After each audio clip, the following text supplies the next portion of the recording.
أعوذ بالله من الشيطان الرجيم بسم الله الرحمن الرحيم إن الذين آمنوا والذين هاجروا وجاهدوا في سبيل الله أولئك يرجون رحمة الله والله غفور رحيم.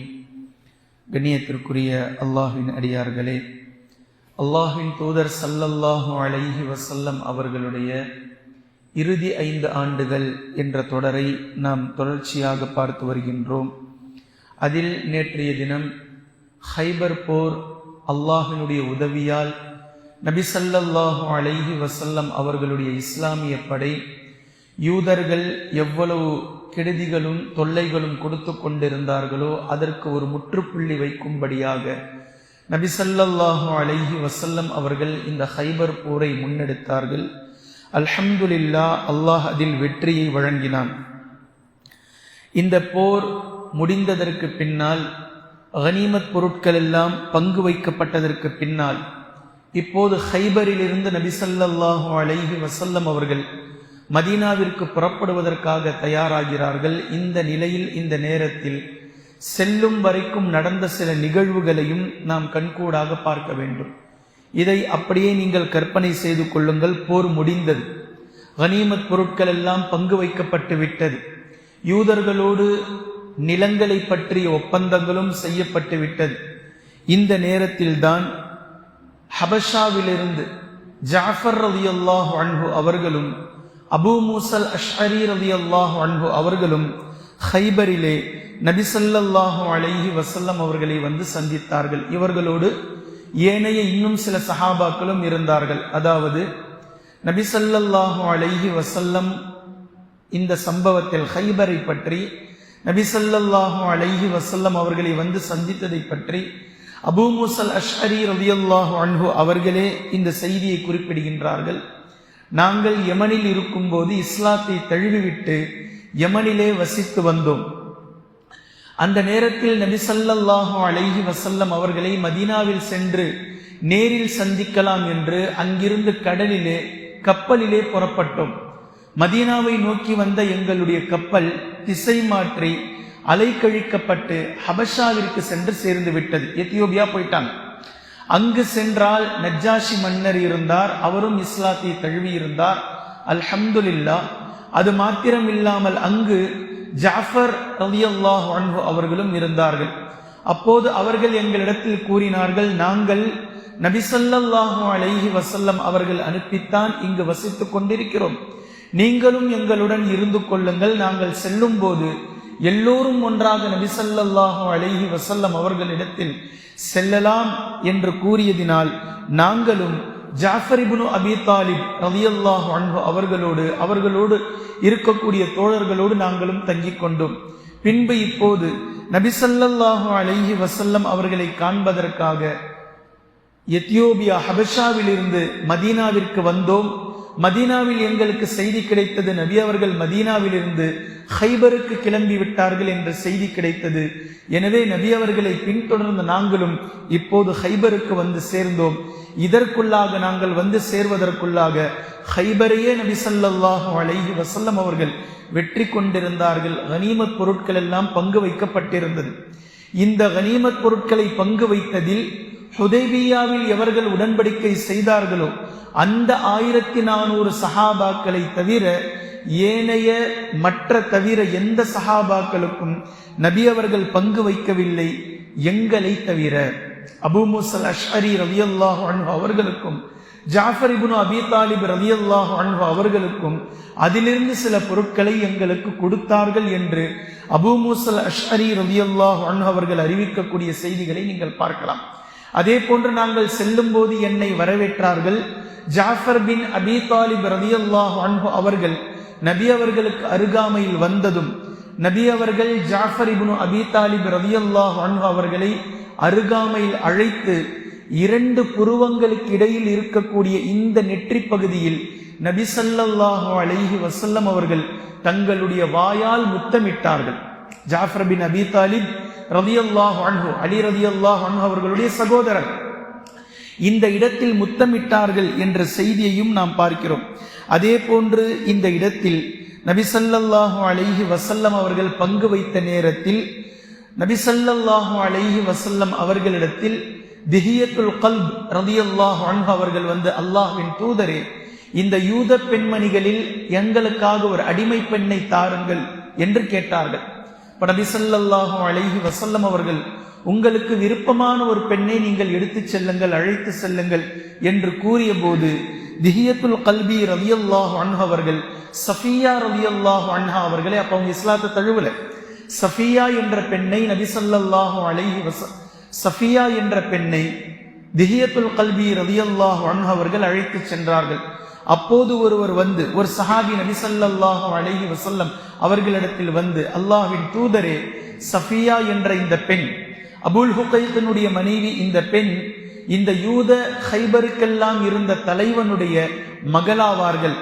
இவர்களை நீங்கள் எடுத்துக்கொள்வதுதான் உங்களுக்கான தகுதியாக இருக்கும், சிறந்ததாக இருக்கும். நீங்கள் வேறு யாருக்கும் இவர்களை தரக்கூடாது, இதுவே சரியானதாக இருக்கும் என்று கூறிய போது நபி ஸல்லல்லாஹு அலைஹி வஸல்லம் அவர்கள் அந்த ஆலோசனையை ஏற்றார்கள்.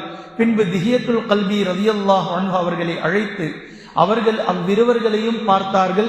சஃபியாவை விட்டுவிட்டு வேறு ஒரு பெண்ணை நீங்கள் அழைத்துச் செல்லுங்கள் என்று உத்தரவிட்டார்கள். அதன் பேரில் அவர்கள் வேறொரு பெண்ணை தங்களுக்கான அடிமையாக எடுத்துச் சென்றார்கள். பின்பு நபி ஸல்லல்லாஹு அலைஹி வஸல்லம் அவர்கள் சஃபியாவிடத்திலே இஸ்லாமை எடுத்து கூறினார்கள். அவர்கள் இஸ்லாத்தை தழுவினார்கள். நபி ஸல்லல்லாஹு அலைஹி வஸல்லம் அவர்கள் அவர்களை உரிமை விட்டுவிட்டு சஃபியா ரலியல்லாஹு அன்ஹா அவர்களை திருமணமும் செய்து கொண்டார்கள். பின்பு இந்த திருமணம் முடிந்ததற்கு பின்னால் இந்த படை கிளம்பக்கூடிய நேரத்தில் சத்து சுஹ்பா என்ற இடத்தில்தான் திருமணம் நடக்கக்கூடிய நேரத்தில் சஃபியா ரலியல்லாஹு அன்ஹா அவர்கள் மாதவிடாயில் இருந்தாங்க. இந்த சத்து சுஹ்பா என்ற இடம் வரும்போதுதான் சஃபியா ரலியல்லாஹு அன்ஹா அவர்கள் தூய்மை அடைந்தார்கள். அதன் பின் நபி ஸல்லல்லாஹு அலைஹி வஸல்லம் அவர்கள் அவர்களிடத்திலே இல்லறத்திலே ஈடுபட்டார்கள். பின்பு பேரித்த பழம், கோதுமை, நெய் போன்ற பொருட்களால் காய்ச்சப்படக்கூடிய ஒரு இனிப்பான பாயாசத்தை கொண்டு சஹாபாக்களுக்கு நபி அவர்கள் வலிமா விருந்தை வழங்கினார்கள். அந்த இடத்தில் நபி ஸல்லல்லாஹு அலைஹி வஸல்லம் அவர்கள் 3 நாட்கள் தங்கியிருந்தார்கள். அப்போது நபி ஸல்லல்லாஹு அலைஹி வஸல்லம் அவர்கள் சஃபியா ரலியல்லாஹு அன்ஹா அவர்களுடைய கன்னத்தில் ஒரு காயத்தின் வடு இருப்பதை கண்டார்கள். இது என்ன அப்படின்னு சொல்லி கேட்கும்போது அப்ப சஃபியா ரலியல்லாஹு அன்ஹா சொல்றாங்க, நான் ஒரு நாள் ஒரு கனவை கண்டேன். முழுமையான நிலவு அந்த இடத்திலிருந்து அகன்று என்னுடைய மடியில் வந்து விழுவதை போன்று நான் கனவு கண்டேன். இதை மறுநாள் காலை என் கணவர் அபுல் ஹுகைக்கிடத்தில் நான் கூறினேன். உடனே அவர் கோபப்பட்டு, மதீனத்து அரசரையா நீ விரும்புகிறாய் என்று சொல்லி ஓங்கி என்னுடைய கன்னத்தில் அறைந்தார். அந்த வடுதான் இந்த வடு என்று அவர்கள் கூறினார்கள். அதே போன்று இந்த ஹைபர் யுத்தம் முடிந்ததற்கு பின்புதான் நபி ஸல்லல்லாஹு அலைஹி வஸல்லம் அவர்களுக்கு யூதத்திலிருந்து ஜைனப் என்று சொல்லக்கூடிய ஒரு பெண்மணி நபி அவர்களையும் நபி தோழர்களையும் விருந்துக்காக அழைத்திருந்தார்கள். நபி ஸல்லல்லாஹு அலைஹி வஸல்லம் அவர்கள் அந்த விருந்தை ஒப்புக்கொண்டார்கள், ஏற்றுக்கொண்டார்கள். அந்த விருந்துக்கும் சென்றார்கள். ஆட்டினுடைய இறைச்சியில் கடுமையான விஷம் தடவப்பட்டு இருந்தது அந்த விருந்தினுடைய ஆட்டினுடைய இறைச்சியில். அதிலும் குறிப்பாக நபி ஸல்லல்லாஹு அலைஹி வஸல்லம் அவர்கள் ஆட்டினுடைய இறைச்சியில் முன்சப்பையை, இந்த தோள்பட்டையினுடைய 2 பகுதிகளுடைய முன்சப்பையை அளவுக்கு அதிகமாக விரும்பி சாப்பிடக்கூடியவர்களாக இருந்தார்கள். இந்த இடத்தில் தான் அளவுக்கு அதிகமாக விஷம் ஏற்றப்பட்டு இருந்தது. இப்போ நபி ஸல்லல்லாஹு அலைஹி வஸல்லம் அவர்கள் அந்த விருந்தோம்பலை ஆரம்பித்து கரியை மெல்லக்கூடிய நேரத்திலேயே அதை துப்பிவிட்டு இப்படி கூறினார்கள், இந்த ஆட்டினுடைய எலும்பு என்னிலே விஷம் ஏற்றப்பட்டிருக்கிறது என்று என்னிடத்திலே கூறுகின்றது என்று அல்லாஹ்வின் தூதர் ஸல்லல்லாஹு அலைஹி வஸல்லம் அவர்கள் கூறினார்கள். அப்போ அந்த பெண்மணியை அழைச்சி நபி அவர்கள் இதை பற்றி விசாரித்தார்கள். ஜைனப் என்ற அந்த யூத பெண்மணி இதை ஒப்புக்கொண்டார்கள். நபி ஸல்லல்லாஹு அலைஹி வஸல்லம் அவர்கள் ஏன் இவ்வாறு செய்தா என்று கேட்டபோது அப்போ அவங்க பதில் சொன்னாங்க, நான் விஷம் தடவி உங்களுக்கு விருந்து தர வேண்டும் என்று நான் எண்ணினேன். காரணம், நீங்கள் நபி என்றால் அதை கண்டுபிடித்து விடுவீர்கள், நீங்கள் நபி இல்லை என்றால் நீங்கள் அரசால நினைக்கிறீர்கள், உங்களுடைய அரசை நாங்கள் கொள்வதற்காக திட்டம் திட்டிக் கொண்டிருந்தோம் என்று கூறினார்கள். நபி ஸல்லல்லாஹு அலைஹி வஸல்லம் அவர்களை மன்னித்து விட்டு விட்டார்கள். ஆனால் நபி அவர்களோடு அந்த கரியை சாப்பிட்டு விழுங்கிய பிஷ்ர் இப்னு பரா ரலியல்லாஹு அன்ஹு அவர்கள் அந்த இடத்திலேயே வஃபாத்தாகி விட்டார்கள். பின்பு நபி அவர்கள் அந்த பெண்ணை மன்னித்தார்கள். ஆனால் அவர்களுடைய இறைச்சியால் இறந்து போனதற்காக பிஷ்ர் இப்னு பரா ரலியல்லாஹு அன்ஹு அவர்களுக்காக ஜைனபை பழிக்கு பழி தீர்க்கப்பட்டது. அவர்களை கொலை செய்தார்கள். அதே நேரத்தில் இந்த போரில் சஹாபாக்களில் ஹைபர் போரில் 23 நபர்கள் ஷஹீதாக்கப்பட்டிருந்தார்கள். இதில் வரலாற்று அறிஞர்களுக்கிடையில் கருத்து வேறுபாடு இருக்கின்றது. 19 என்றும் 20 என்றும் 23 என்றும் எத்தனை சஹாபாக்கள் என்பதில் 19 23 சஹாபாக்கள் ஷஹீதானார்கள் என்ற வரலாறு ஆசிரியர்கள் குறிப்பிடுகின்றார்கள். அதே நேரத்தில் யூதர்களில் 93 யூதர்கள் கொல்லப்பட்டார்கள் என்பதை வரலாற்று ஆசிரியர்கள் பதிவு செய்கிறார்கள். இப்போ இங்கிருந்து நபி ஸல்லல்லாஹு அலைஹி வஸல்லம் அவர்கள் நேர மதீனாவுக்கு கிளம்பல. இப்போ நேத்தே நாம சொன்னோம், NTOT கடலூர் மொத்தமாக ஹைபர் என்ற பகுதி, இதில் இருந்த ஒட்டுமொத்தமாக 8 கோட்டைகளையும் 5 கோட்டைகளை போர் செய்தும் மீதமுள்ள 3 கோட்டைகளில் போரே இல்லாமல் நபி ஸல்லல்லாஹு அலைஹி வஸல்லம் அவர்கள் இதை வெற்றி கொண்டார்கள் என்பதை நேற்றைய தினம் நாம் பார்த்தோம். இப்போ இங்கிருந்து இன்னும் கொஞ்சம் கொஞ்சம் தூரத்தில் சில பகுதிகள் இருக்கின்றது. இதில் 80% யூதர்களும் 20% அரபுகளும் சேர்ந்து வாழ்ந்து வந்தார்கள். இந்த யூதர்களும் யூதர்களோடு சேர்ந்து கொண்ட அரபுகளும் நபி அவர்களுக்கு நெருக்கடி கொடுத்து கொண்ட வந்தவர்களில் தான் இவர்களும். இப்ப நபி ஸல்லல்லாஹு அலைஹி வஸல்லம் அவர்கள் இப்படி திட்டம் தீட்டினார்கள். மதீனாவுக்கு போகும்போதே இவங்களையும் அப்படியே ஒரு கை பார்த்துட்டு போயிடலாம் என்று கணக்கிட்டார்கள். அதே போன்றுதான் இந்த ஹைபரில் இருந்து கொஞ்சம் தொலைவில் இருக்கக்கூடிய ஃபதக் என்று சொல்லக்கூடிய அந்த பகுதிக்கு நபி ஸல்லல்லாஹு அலைஹி வஸல்லம் அவர்கள் சென்றார்கள். இந்த ஃபதக் என்ற பகுதியில் யூதர்கள் வாழ்ந்து கொண்டிருந்தார்கள். இவர்களின் மீது முஹையிஸா இப்னு மஸ்ஊத் ரலியல்லாஹு அன்ஹு அவர்களை நபி ஸல்லல்லாஹு அலைஹி வஸல்லம் அவர்கள் ஏற்கனவே எச்சரித்து வர அனுப்பியிருந்தார்கள். இப்போ ஆரம்பத்தில் இந்த சஹாபி கிட்ட நபி அவர்கள் சொல்லி அனுப்புனாங்க, அவங்க கிட்ட போங்க, இஸ்லாத்தை எடுத்து சொல்லுங்கள், இஸ்லாத்தை பற்றி புரிய வையுங்கள் என்று கூறியிருந்தார்கள்.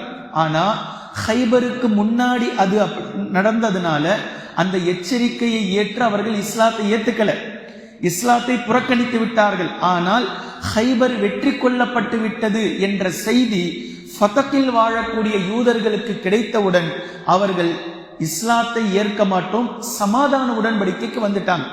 எங்களின் மீது நீங்கள் போர் தொடுக்க வேண்டாம், சமாதான உடன்படிக்கைக்கு வந்து விடுகின்றோம் அப்படின்னு சொல்லி. சமாதான உடன்படிக்கை இப்ப யூதர்களுக்கு என்ன அப்படின்னா, ஹைபர்ல நபி அவர்கள் என்ன ஒப்பந்தம் போட்டிருக்கிறாங்களோ அதான். அதாவது நீங்க விவசாயம் பண்ணணும், பாதி எங்களுக்கு கொடுத்துடணும், நிலம் எங்களுக்கு சொந்தம், நிலம் முழுக்க எங்களுக்கு சொந்தம், உங்களை நாங்க வேலையாளா வச்சிருக்கிறோம், எப்ப வேணாலும் இந்த நிபந்தனை ரத்தாகலாம், உங்களை நாங்க விரட்டி விடலாம், அதாவது உங்களை நாங்கள் அப்புறப்படுத்தலாம், நாங்க சொல்ற வரைக்கும் நீங்க இருந்துக்க வேண்டியதான் என்ற ஹைபரில் போடப்பட்ட அதே ஒப்பந்தத்தை இந்த யூதர்கள், அதாவது ஃபதக்கில் வசித்து வந்த யூதர்கள் நபி ஸல்லல்லாஹு அலைஹி வஸல்லம் அவர்களிடத்தில் நபி அவர்கள் ஒன்றும் பேசாமலேயே அந்த ஒப்பந்தத்தை அவர்களாகவே ஏற்றுக்கொண்டார்கள்.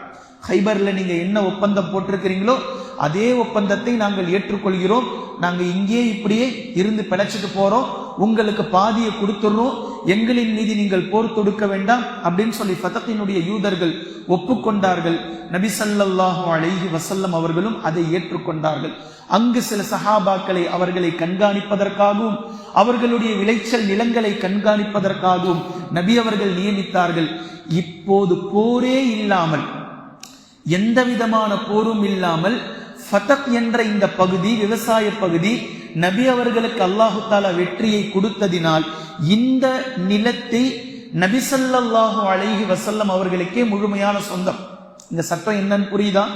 நபி ஸல்லல்லாஹு அலைஹி வஸல்லம் அவர்கள் சஹாபாக்களை அழைத்து கொண்டு போர் செய்தால் கிடைக்கக்கூடிய கனிமத் பொருட்களில் 1/5 நபி அவர்களுக்கு.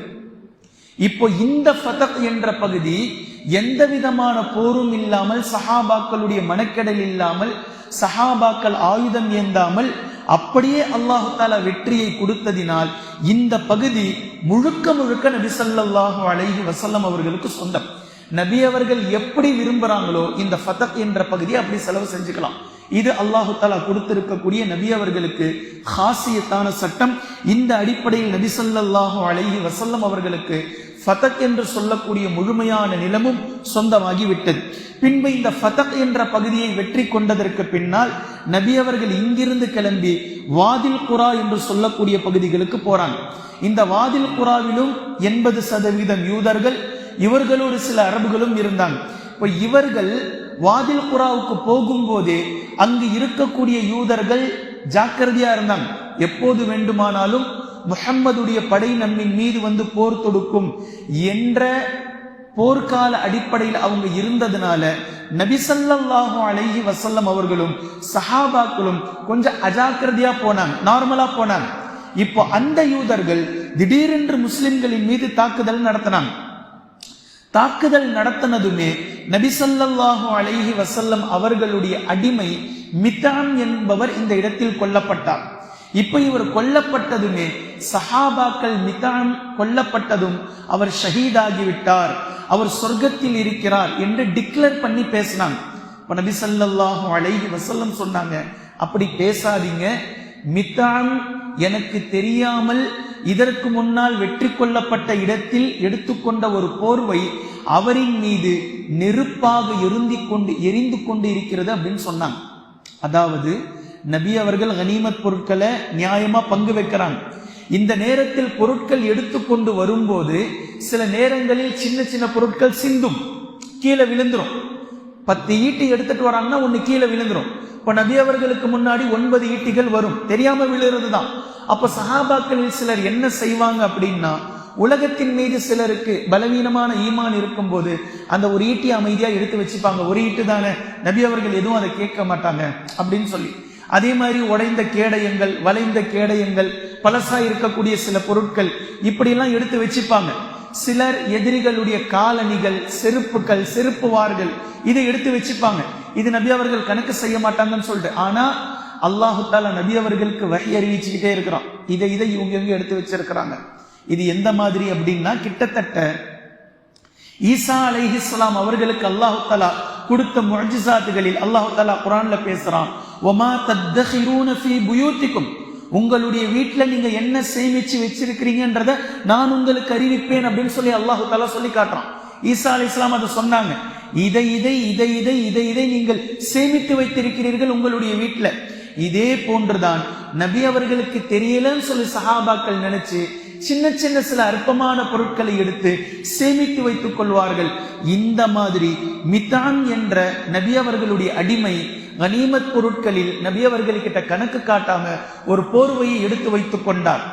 இது நபி ஸல்லல்லாஹு அலைஹி வஸல்லம் அவர்கள் அவர் கொல்லப்பட்டதற்கு பின்பு இப்படி சொன்னாங்க, அவர் எடுத்து வைத்துக் கொண்ட அந்த போர்வை அவரின் மீது நெருப்பாக எரிந்து கொண்டிருக்கிறது அப்படின்னு சொன்னதுமே, இந்த வார்த்தை சொன்னதுமே எந்தெந்த சஹாபாக்கள் எல்லாம் நபி அவர்களுக்கு தெரியாமல் சில பொருட்களை எடுத்தார்களோ ஒட்டுமொத்தத்தையும் கொண்டு வந்து சஹாபாக்கள் போட்டாங்க.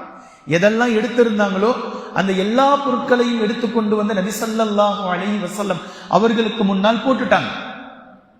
இப்போ எதிர்பாராத விதமாக முஸ்லிம்களின் மீது அவர்கள் தாக்குதல் நடத்த துவங்கியதும் இப்ப நபி ஸல்லல்லாஹு அலைஹி வஸல்லம் அவர்கள் சஹாபாக்களை ராணுவ நடவடிக்கையில நிறுத்திட்டாங்க. இப்ப போர் செய்யணும் தான் போல இவங்க கிட்ட.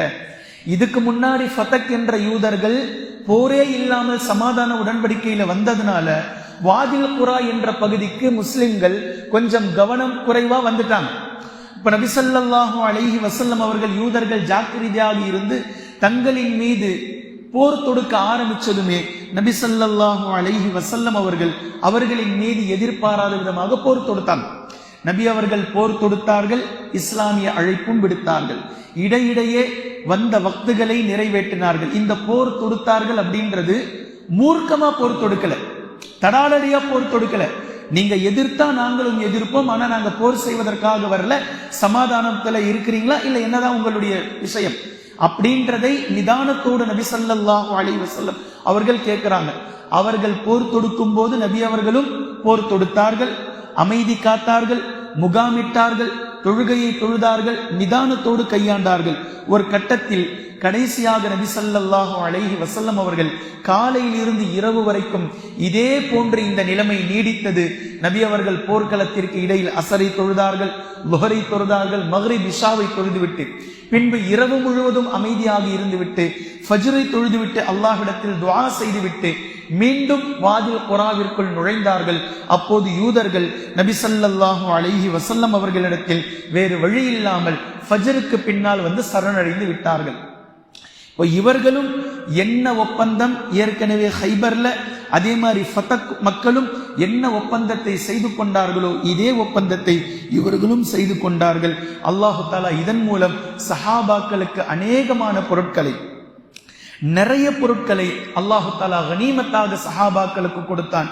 பின்பு இங்கிருந்து நபி ஸல்லல்லாஹு அலைஹி வஸல்லம் அவர்கள் தைமா என்று சொல்லக்கூடிய ஒரு பகுதிக்கு சென்றார்கள்.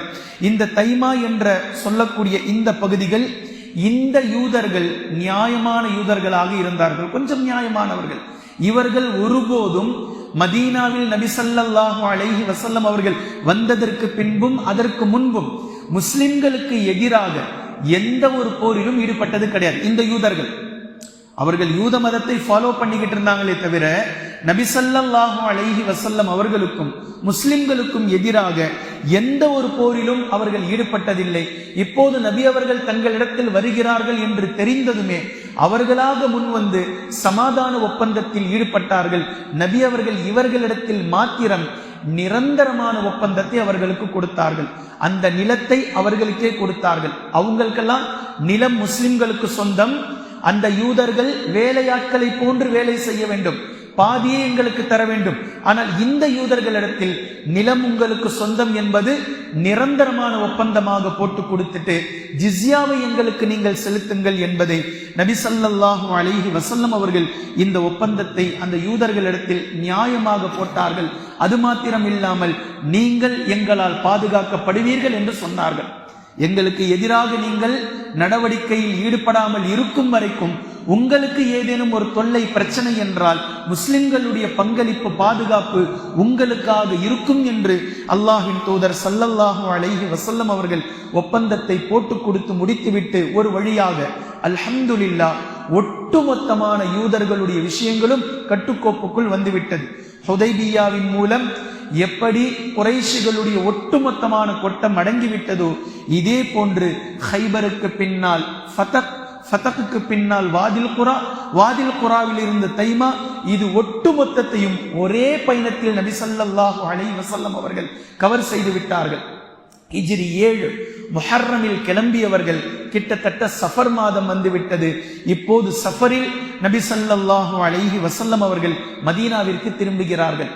முஹர்ரமில் மதீனாவில் இருந்து நபி ஸல்லல்லாஹு அலைஹி வஸல்லம் அவர்கள் ஹைபருக்கு கிளம்பி வரும்போதே சுற்றி இருக்கக்கூடிய சில வழிப்பறி அரபுகளுக்கு, அதாவது திருட்டுத்தனம் செய்யக்கூடிய அரபுகளுடைய பகுதிகளுக்கு நபி ஸல்லல்லாஹு அலைஹி வஸல்லம் அவர்கள் அபான் இப்னு ஸஈத் ரலியல்லாஹு அன்ஹு அவர்களுடைய தலைமையில் சில சஹாபாக்களை கொண்டு இவங்களெல்லாம் நீங்க போய் எச்சரிக்கை செஞ்சிருங்கன்னு சொல்லி அனுப்பி வச்சாங்க. நபி அவர்களுடைய தொலைநோக்கு திட்டம் என்ன அப்படின்னா, மதீனாவில் இருந்து கிளம்பி இப்போது நாம் ஹைபருக்கு செல்கின்றோம். முக்கியமான வீரர்கள் 1400 நபர்கள் இப்போ மதீனாவை விட்டு வெளியே கிளம்பி போயிட்டு வருவதற்கு கிட்டத்தட்ட 1 மாத காலம் ஆகலாம். நபி அவர்கள் அப்போவே திட்டம் தீர்க்கிறாங்க. இந்த நேரத்தில் நமக்கு தெரியாமல் திடீரென்று வேறு ஒரு படை, குறிப்பாக இந்த அரபுகளுடைய படை, அதாவது திருட்டுத்தனம் செய்யக்கூடிய வழிப்பறித்தனம் செய்யக்கூடிய அந்த படைகள் மதீனாவிற்குள் நுழைந்துவிடக் கூடாது என்பதற்காக இந்த சஹாபியை ஹைபருக்கு நபி அவர்கள் இப்படி கிளம்பும் போது இந்த பக்கமாக இங்கெங்க இருக்கக்கூடிய கிராமப்புற அரபிகளை எல்லாம் நீங்க போய் எச்சரிக்கை செஞ்சுட்டு வாங்க என்று அனுப்பி வைத்திருந்தார்கள். அவர்களும் அதே போன்று அவர்களை சென்று எச்சரிக்கை செய்துவிட்டு நபி அவர்கள் ஹைபரில் இருந்து மதீனாவிற்கு வரும்போது அவர்களும் சென்று நபி அவர்களிடத்தில் வந்து சேர்ந்து கொண்டார்கள். அந்த சஹாபி சொல்றாங்க, நான் சென்று எச்சரிக்கை செய்து வரும்போது நபி அவர்கள் ஹைபரையே வெற்றி கொண்டு விட்டு வந்து கொண்டிருந்தார்கள். இந்த வார்த்தை புரியுதா? நான் போய் எச்சரிக்கை தான் செஞ்சுட்டு வரேன், ஆனா அதே டைம்ல நபி அவர்கள் போய் ஹைபரையே வெற்றி கொண்டு விட்டு வந்து விட்டார்கள். இந்த வித்தியாசத்தை அந்த சஹாபி படுத்தி காட்டுறாங்க. அதே போன்று செல்லக்கூடிய நேரத்தில் 2 சம்பவங்கள் நடந்தது. செல்லும் போது ஒரு பள்ளத்தாக்கில் இறங்கி ஏறினார்கள் சஹாபாக்கள். அப்போது அல்லாஹ் அக்பர் அல்லாஹ் அக்பர் என்று கூறினார்கள். நபி ஸல்லல்லாஹு அலைஹி வஸல்லம் சொன்னாங்க, நீங்கள் செவிடனை அழைக்கவில்லை, நீங்கள் செவிடனை அழைக்கவில்லை. உருவமில்லாத ஒரு இறைவனவன், சிலைகளை போன்ற ஒரு செவிடனை நீங்கள் அழைக்கவில்லை. எனவே உங்களுடைய தஸ்பீஹாத்துகளை அமைதியாக செய்யுங்கள் என்று அல்லாஹ்வின் தூதர் ஸல்லல்லாஹு அலைஹி வஸல்லம் அவர்கள் இந்த இடத்தில் அல்லாஹ்வினுடைய சிஃபாத்தை பற்றி இந்த இடத்தில் போதனை செய்தார்கள் என்பதையும் நாம் பார்க்கிறோம். அதே போன்று செல்லக்கூடிய வழியில் ஒரு இரவு தங்கினார்கள். எல்லா சஹாபாக்களும் களைப்பற்று இருந்தார்கள். அந்த பயணம் இரவினுடைய முற்பகுதியில் நபி ஸல்லல்லாஹு அலைஹி வஸல்லம் அவர்கள் பயணம் செய்து இரவினுடைய நடுப்பகுதியில் ஒரு இடத்தில் முகாமிட்டு உறங்குவதற்காக அனுமதி கொடுத்தார்கள். இப்ப எல்லாருமே களைப்பாக இருந்தார்கள். நபி ஸல்லல்லாஹு அலைஹி வஸல்லம் அவர்கள் எல்லோரையும் உறங்கச் சொல்லிவிட்டு பிலால் ரலியல்லாஹு அன்ஹு அவர்களை அதிகாலையில் நீங்கள் எழுப்ப வேண்டும் என்று இரவு முழுக்க தூங்காமல் இருப்பதற்கு பணித்திருந்தார்கள். ஆனால் பிலால் ரலியல்லாஹு அன்ஹு அவர்களையும் களைப்பின் காரணமாக தூக்கம் மிகைத்து விட்டது. அவர்களும் உறங்கிவிட்டார்கள். ஃபஜ்ருடைய நேரம் கடந்து விட்டது. நபி ஸல்லல்லாஹு அலைஹி வஸல்லம் அவர்கள் முதலில் அந்த கூட்டத்தில் எழுந்தார்கள். சஹாபாக்களுடைய கூட்டத்தில் எழுந்தவர்களில் முதலாமவராக நபி ஸல்லல்லாஹு அலைஹி வஸல்லம் அவர்களே இருந்தார்கள். எந்திரிச்சதுமே சஹாபாக்கள் ஒட்டுமொத்த நபர்களையும் அழைத்து கொண்டு அந்த இடத்தில் இருந்து நகர்ந்து சென்று ஃபஜ்ருடைய தொழுகையை தொழுது முடித்தார்கள், நிறைவேற்றினார்கள். இதுதான் நபி அவர்கள் தாமதமாக தொழுத ஒரே ஒரு நாள். 23 வருஷத்துல 23 வருடத்தில் நபி ஸல்லல்லாஹு அலைஹி வஸல்லம் அவர்கள் ஃபஜ்ருடைய நேரம் தவறவிட்டு அதற்கும் முழு ஏற்பாடுகளை செய்ததற்கு பின்பு பாதி இரவு போர்க்களத்துல வராங்க. இந்த எல்லா நிலைகளையும் சேர்த்து கவனிக்கணும். 1 மாத கால பயணம், அதில் போரை முடிச்சிட்டு வரும்போது பாதி இரவு பயணம் செய்து பாதி இரவுக்கு மேல் உறங்குகிறார்கள். ஃபஜ்ருடைய நேரம் கடந்து விட்டது. தூக்கத்தில் இருந்து எழுப்புவதற்காக நியமித்த சஹாபியும் அதீத களைப்பின் காரணமாக தூங்கிவிட்டார். இந்த ஒரு நாள் தான் 23 ஆண்டு காலத்தில் இந்த ஒரு நாள் தான் நபி ஸல்லல்லாஹு அலைஹி வஸல்லம் அவர்களும் அவர்களோடு இருந்த சஹாபாக்களும் முக்கிய சஹாபாக்களும் உறங்கியது.